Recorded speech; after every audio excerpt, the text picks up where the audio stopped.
Okay, I'm just going to take you through a few items with your new home, just shut off valves and stuff like that.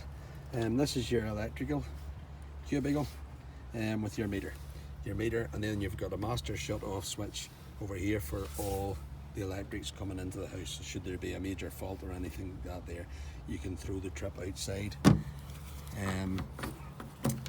to cut off the electric.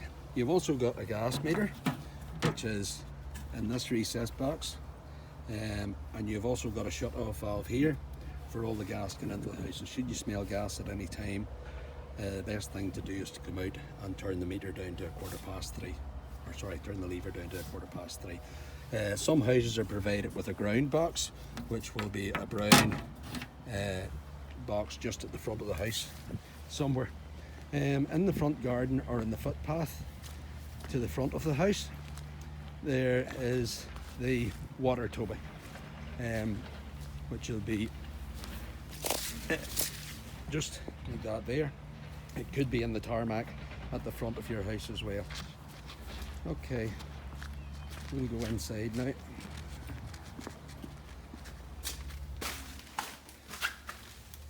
Okay, we have an alarm. You have a door sensor on the front door, and then in the living room you have a motion sensor. Kitchen has a motion sensor, and the top of the stairs there will be a motion sensor as well. All the alarms at the minute are programmed 1, 2, 3, 4, and once you type in the code, if you just hit the wee tick, that sets the alarm. It gives you a countdown of 30 seconds to get out of the house. To disarm it again whenever you come in, or to disarm it now, it's just 1, 2, 3, 4, and then hit the wee tick. Okay, there is instructions for this provided in the handover pack as well, so you can change your alarm to whatever code you wish. Okay, in the kitchen, the isolation switches, there's isolation switches for the dishwasher, washer, dryer, oven, fridge, freezer.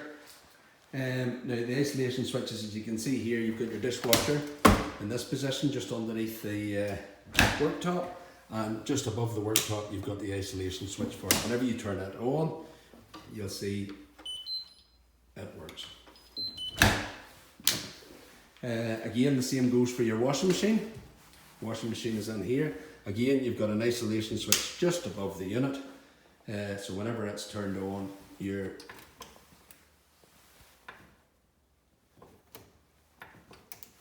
washing machine will come on as well. I don't know how to work this washing machine, but it should come on. Okay. Your hob, you've got an isolation switch here for your oven. So that will switch your oven on. Turn the power on to the oven. Oops. And for your hob, you've got an isolation switch over here, which is for the igniter of the gas. So whenever you push the button down for the gas, the igniter will come on. You turn that off again, push down, the igniter doesn't work. Okay, extractor fans, you've got a light, and then you've got 3 settings for the extractor fan. As I say, all the instructions will be in the handover pack. Below the sink, you have got the main shut off for the water coming into the house, which will be something like that. You've also got a shut off valve here for the washing machine. Whenever it's in the horizontal position, it's off, and whenever you turn it down, that's the water on. Depending on the house type that you've got, there'll be other isolation valves elsewhere. Okay, there's one in the corner there for the washing machine. You've also got ball fix valves here for the water going to the taps. Your waste connections are connected into the U-bend for the washing machine and the tumble dryer. In the kitchen, you have a heat sensor. There's no smoke sensors in the kitchens, so you've got a heat sensor in the kitchen.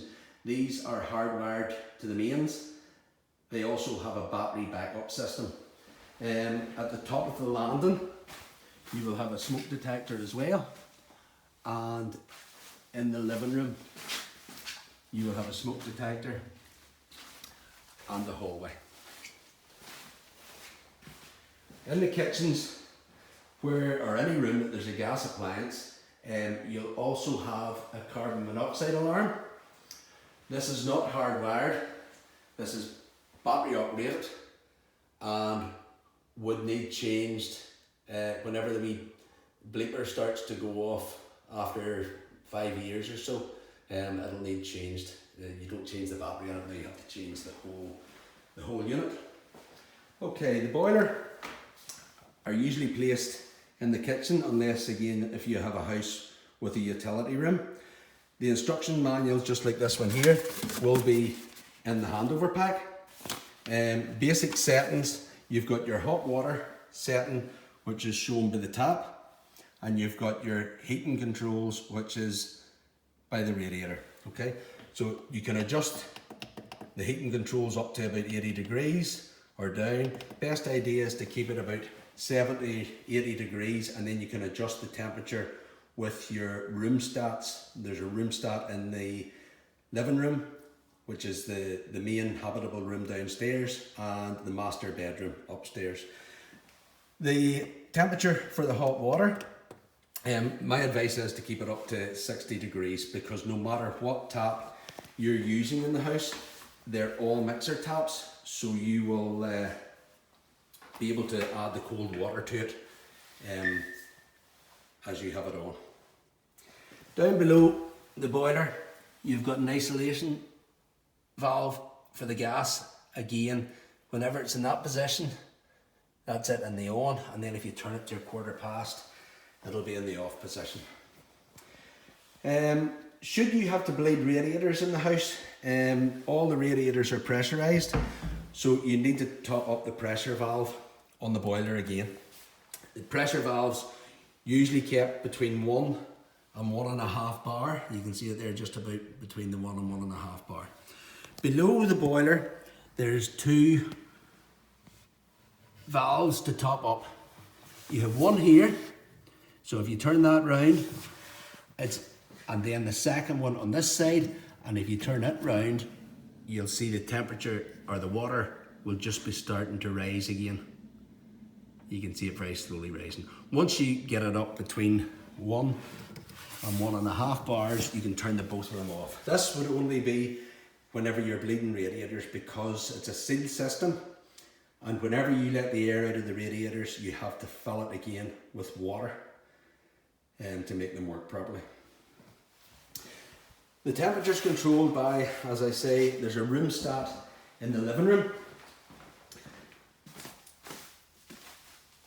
Depending on what time you have your time clock set for, the heat will come on, but it will only heat the living room, should the living room temperature below whatever you have it set at on your stat. So if you have it set at 20 degrees and your heat is set to come on, if this room is above 20 degrees, it will not heat this room.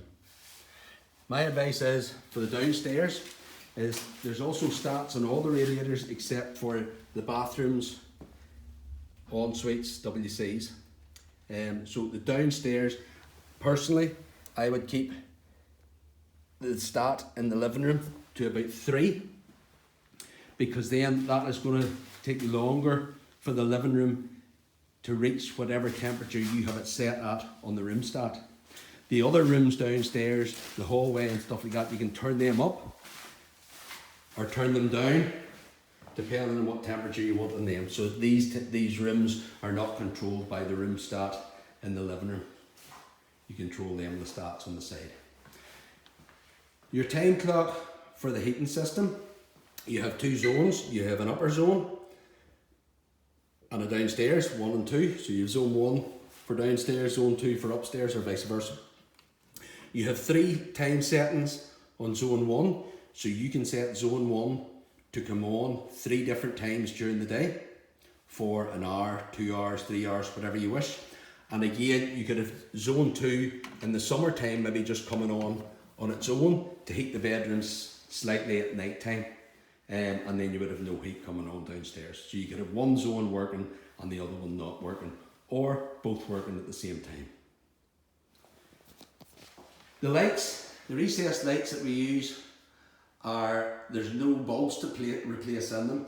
There's a 20,000 hour lifespan on them, and they are just removed. The whole unit needs replaced.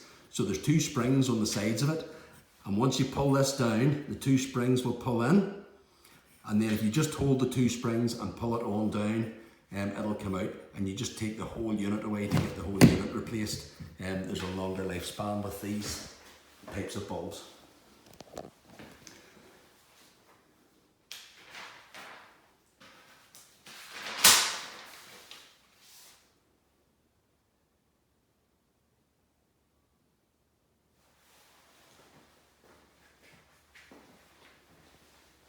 Your bathrooms, en suites and WCs, the lights for them are all outside.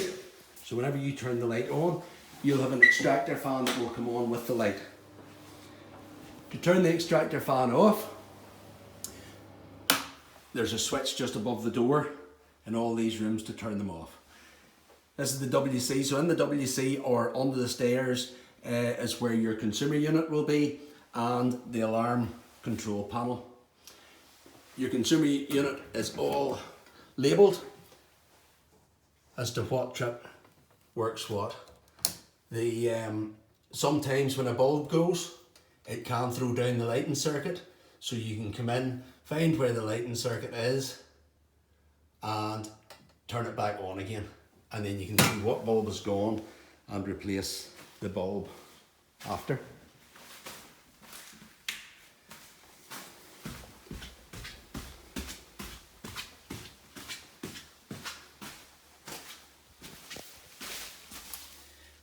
In the cupboard upstairs, you've got 2 control valves for the hot water for upstairs and downstairs.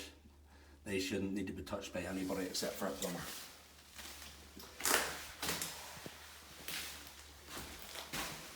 The showers in the bathrooms, you've got your temperature settings on the right hand side, and you've got your water settings on the left hand, or your water controls on the left hand side. So whenever you turn it on, you can control the temperature. It'll go around to 36 degrees, and then to gain more temperature, you just push down the button and turn it on right.